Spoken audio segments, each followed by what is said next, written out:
Iranien plaide pour une ouverture avec l'Occident. Que peut changer cette élection? Vous pouvez nous poser vos questions en scannant le QR code qui s'affiche sur vos écrans et mes invités en plateau vous répondront. Mais d'abord, les images, c'est avec Fadil Bayat. C'est désormais officiel, Massoud Pezeshkian, 69 ans, gagne ses élections présidentielles en Iran. Ceci 5 semaines après le décès du président Ibrahim Raïssi dans un accident d'hélicoptère et malgré une abstention de près de 60%. Lors de cette élection, je ne vous ai pas fait de fausses promesses. Je n'ai pas dit des choses que je ne pourrais pas faire par la suite. Je n'ai pas menti.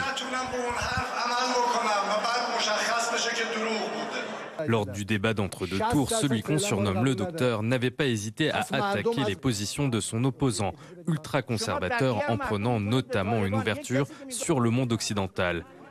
Député de la région de Tabriz depuis 2008, il s'était notamment fait remarquer en critiquant le régime après le décès de Mahsa Amini, violenté par la police des mœurs pour avoir enfreint le code vestimentaire des femmes en Iran. Et dans les rues de Téhéran, l'accueil est plutôt positif. Nous sommes très heureux que M. Pezeshkian ait gagné.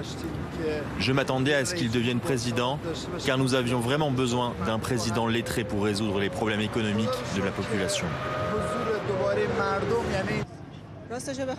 Honnêtement, j'espère simplement que les prix vont diminuer et que les jeunes trouveront facilement du travail et c'est tout. Je n'ai pas d'autre sentiment particulier. Je suis heureuse que M. Pezeshkian ait été élu. Malgré cette victoire, la marge de manœuvre de Massoud Pezeshkian sera très limitée. En Iran, le dernier mot revient au guide suprême, Ali Khamenei, et face à un parlement en majorité très conservateur, le nouveau président aura du mal à faire valider un gouvernement de rupture vis-à-vis du régime. Et avec moi ce soir, Manas Chirali, bonsoir. Merci de nous avoir rejoints. Vous êtes sociologue, politologue, spécialiste de l'Iran et vous êtes l'auteur de l'ouvrage Fenêtre sur l'Iran, le cri d'un peuple bâillonné. Bonsoir Thierry Coville. Merci d'être avec nous également. Vous êtes spécialiste de l'Iran, vous êtes l'auteur de l'ouvrage L'Iran, une puissance en mouvement. Patricia Lémonière est toujours avec nous, grand reporter, spécialiste des questions internationales. Et on va retrouver Siavosh Ghazi. Siavosh, vous êtes notre correspondant de RFI à Téhéran. D'abord, comment la victoire de Pezeshkian est-elle perçue par les Iraniens? Quelles sont les réactions sur place? Alors, il y a bien sûr un sentiment de soulagement chez une partie des femmes, des Iraniennes qui craignaient un durcissement, notamment du code vestimentaire, de l'attitude de la police des mœurs contre les femmes, si jamais l'ultra-conservateur Saïd Jalili arrivait au pouvoir. Donc, c'est un sentiment de soulagement chez une bonne partie des femmes et des Iraniennes.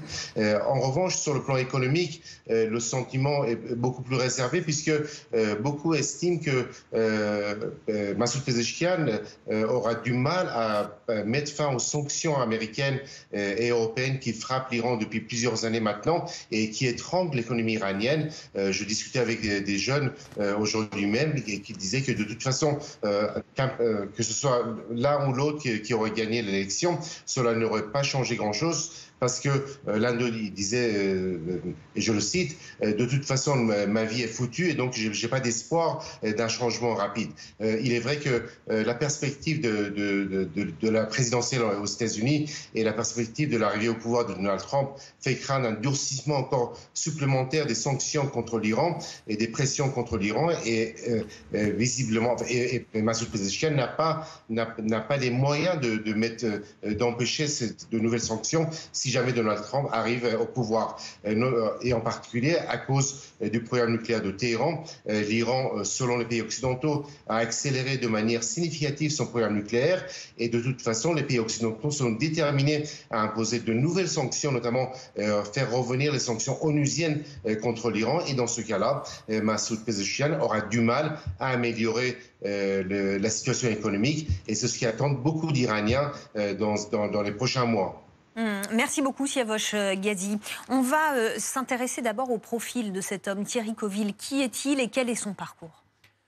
Alors, contrairement aux élections présidentielles de 2021, là, je veux dire, parmi les candidats possibles, il y avait un vrai réformateur. Donc, on va dire, il est véritablement identifié comme réformateur en Iran. Il a été ministre de la Santé, je crois, sous le premier président réformateur, Mohamed Khatami. Ensuite, il a été plusieurs fois député. Donc, comme vous l'avez dit dans le reportage, il représentait la région, une province d'Azerbaïdjan, dont il est originaire. C'est pas un des plus connus parmi les réformateurs. Mais il était soutenu par, on va dire, les principaux leaders réformateurs. Donc, il a été vice-président du Parlement. Bon, il est connu. Enfin, je veux dire, il a pris des positions quand même assez courageuses. Vous parliez quand il y a eu l'affaire Mahsa Amini. Il s'est quand même élevé contre le manque de transparence au début en disant comment ça se fait qu'il n'y a pas eu une enquête, pourquoi on a fait ça. Il n'a pas d'affaire de corruption l'entourant, ce qui en Iran veut dire quelque chose. Et d'ailleurs, il le disait lui-même dans le reportage que vous avez passé. Je pense qu'on a bien vu qu'il a été assez... Il fait attention à ne pas se lancer dans des grandes promesses qu'il ne pourrait pas tenir. Donc, il a été assez... Je crois qu'il n'avait même pas de programme. Il a plutôt insisté sur un certain nombre de points, comme améliorer les relations avec l'Occident. Voilà. Mais alors, qu'est-ce qu'il a porté vers la victoire, Patricia ? Qu'est-ce qui fait que c'est lui qui a remporté cette élection ? Je crois qu'il y a eu une détestation de Jalili, enfin pas une détestation mais un rejet complet, parce que Jalili c'est vraiment, il faisait partie du camp des durs, c'était un homme qui a été très proche des Pasdaran à un moment donné, des gardiens de la Révolution, qui était proche aussi, très très proche du guide pendant un certain temps, moins ces derniers temps. Et donc Jalili c'était vraiment... continuer dans la même ligne que Raisi et encore plus peut-être même. Donc c'était vraiment l'étouffoir pour la population. Donc d'abord il faut regarder quand même la participation, 40 et quelques % au premier tour, donc une catastrophe au niveau de la crédibilité du régime. Donc en laissant finalement passer le réformateur devant, je veux dire en faisant pas trop de manipulation, en tout cas en le laissant passer, eh bien le régime a gagné en crédibilité, en quelque sorte, puisqu'il y a eu une plus forte participation, puisque les anciens présidents réformateurs qui ont appelé à voter pour lui. Donc, il a bénéficié de cette poussée-là. Alors, l'homme en lui-même, il ne faut quand même pas oublier, c'est un religieux, il est profondément religieux, donc il n'aurait pas passé le cap de l'adoubement par le guide pour être candidat. Vous savez, il faut être adoubé par le régime, donc il n'aurait pas passé ce cap-là s'il n'était pas quand même très respectueux du régime. Donc c'est un vrai religieux. C'est sa famille, ses filles le montrent d'ailleurs. Elles portent tout l'habit le plus religieux possible, mais il a fait des promesses sur le voile en particulier. Il a dit qu'il fallait faire attention à la façon dont il est pour le voile, mais il dit qu'il faut faire attention à la façon dont on applique la loi. Moi, j'étais très souvent en Iran et j'ai rencontré pas mal de femmes qui étaient totalement effectivement voilées, qui étaient totalement favorables au voile, mais qui disaient « je suis contre l'imposition, les Iraniennes doivent pouvoir choisir ». Contre l'obligation ? Oui, contre l'obligation. Donc il se classe plutôt dans cette catégorie-là. Quant au plan nucléaire, je pense qu'il ne pourra pas faire grand-chose tant qu'on n'aura pas les élections américaines. Et sur le plan économique, je partage complètement votre avis. Enfin, alors on va revenir justement sur le plan économique, parce qu'on a une question de Tristan qui nous dit « L'élection d'un président réformiste va-t-elle changer la vie des Iraniens ? Peut-il améliorer la situation économique ?» Il faut dire qu'en Iran, le président de la République ne détient pas le véritable pouvoir. Peut-être 10% de pouvoir dans les meilleures des situations. 90% de pouvoir réel est entre les mains du guide de la révolution. Aujourd'hui, nous avons vu que le nouveau président, qu'on appelle réformateur, moi je mettrais entre guillemets, ce nouveau président, il n'a même pas été autorisé à tenir sa conférence de presse. Sa conférence de presse a été annulée sous l'ordre du guide de la Révolution à la dernière minute. Ça montre quand même la marge de manœuvre de monsieur qui est... extrêmement limitée, presque inexistante. C'est une marionnette du guide de la Révolution, pas plus que ça. Donc, attendre que cette marionnette change quoi que ce soit, c'est une attente illusoire. C'est une attente illusoire. Donc, quand il dit « si nous parvenons à faire lever les sanctions américaines, les gens auront une vie plus confortable ». Il a fait, contrairement à ce qui a été dit, il a fait quand même des promesses. Il a parlé de l'avenir économique, il a parlé de relations internationales, il a parlé de la crise nucléaire, alors que les Iraniens savent pertinemment que le président de la République n'a absolument aucun droit de se mêler dans les affaires sérieuses de la vie politique iranienne. Donc, il faut quand même faire attention. On n'est pas dans une démocratie. On est dans un régime de mollataria, un régime religieux dans lequel le président de la République est une fonction de façade. C'est une fonction décorative.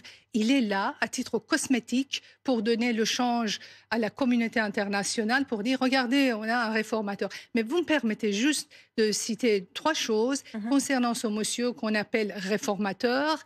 Il était le responsable d'épuration idéologique des universités. Et il faut être étudiant dans les universités iraniennes dans les premières années de la Révolution. Ça, c'est l'expérience personnelle que je vous dis. Vous l'avez été, vous avez été étudiant? J'étais partie des premiers étudiants qui sont entrés à la fac après la Révolution culturelle. De qui? De ce monsieur qui était responsable d'épuration idéologique. C'était lui qui virait les professeurs qui n'étaient pas assez idéologiques, pas assez islamiques.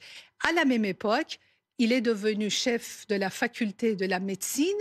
Il a interdit la spécialité de gynécologie obstétrique aux garçons.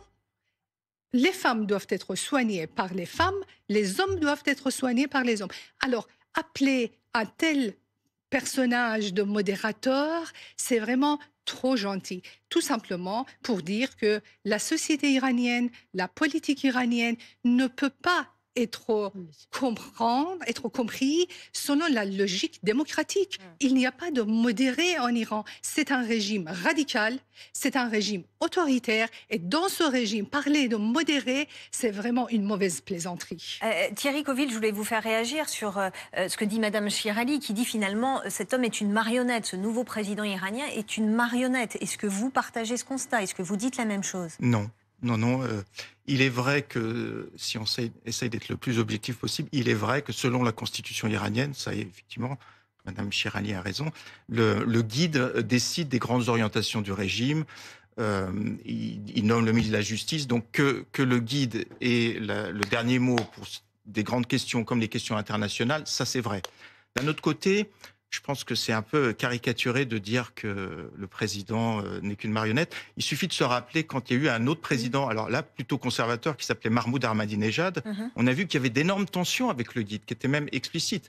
Et ce que les Iraniens, s'il y a eu une perte de confiance entre des conservateurs et des réformateurs par rapport au public iranien, c'est-à-dire effectivement, on vient d'en parler, il y avait un taux de participation de 40% au premier tour, ce qui était le taux de participation le plus faible historiquement. Donc, il y avait des slogans, effectivement, dans la rue en Iran depuis quelques années. En gros, conservateurs, réformateurs, pour nous, l'histoire est finie. Qu'est-ce que les Iraniens reprochent notamment au président réformateur? C'est en gros, de pas avoir assez défendu ce pourquoi il s'était engagé. Donc, ce qu'ils attendent, même s'il n'a pas fait énormément de promesses, il en a fait. La population iranienne attend que, voilà, il montre qu'il a quand même été élu, qu'il tient compte de la logique démocratique, de gens qui ont été votés pour lui. Il y a aussi un élément intéressant quand même. Effectivement, le taux de participation était historiquement bas au premier tour, mais il y a eu 10 points de plus au deuxième tour. Oui, donc ça veut bien dire qu'il s'est quand même passé quelque chose. Les Iraniens, on ne les a pas forcés à aller voter pour Pezeshkian, c'est eux qui ont décidé. Donc effectivement, je pense que ce que les Iraniens attendent, c'est un petit peu plus de rapport de force. Attention, je suis d'accord que le guide a beaucoup de pouvoir en Iran, qui contrôle aussi une partie de l'économie, mais ils attendent un petit peu plus, voilà, qui défendent les voies pour lesquelles il a été élu. Patricia. Alors moi, je suis d'accord avec tout ce qui a été dit jusqu'à présent. Je dirais simplement, pour y être allé sous les plusieurs présidents, c'est-à-dire en avoir fait 4 anciens, donc j'en ai quand même fait pas mal de présidents, et j'ai vécu l'atmosphère qu'il y avait à ce moment-là en Iran. C'est pas la même atmosphère quand vous avez un Raïssi ou un Ahmadinejad que quand vous avez un Ratami ou un Rouhani. C'est pas pareil.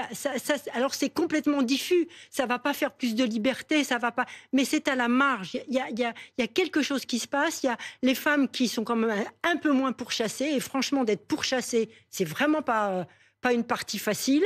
Vous me direz que ça ne change rien pour ceux qui sont arrêtés, mais c'est un relationnel avec l'international aussi qui se joue. Alors cette élection, elle était scrutée par l'étranger, puisque l'Iran est au carrefour de crises géopolitiques, de la guerre à Gaza, au dossier nucléaire. Est-ce que là, l'arrivée de cet homme peut changer quelque chose? Comme je vous ai dit, il n'a aucun pouvoir.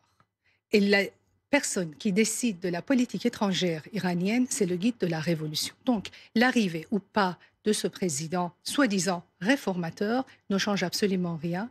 À titre d'information, je vous rappelle que c'était en 2019, sous la présidence de M. Rouhani, le président réformateur, que 3000 personnes ont été massacrées en 3 jours, en 2019. Je vous rappelle aussi, c'était sous la présidence de M.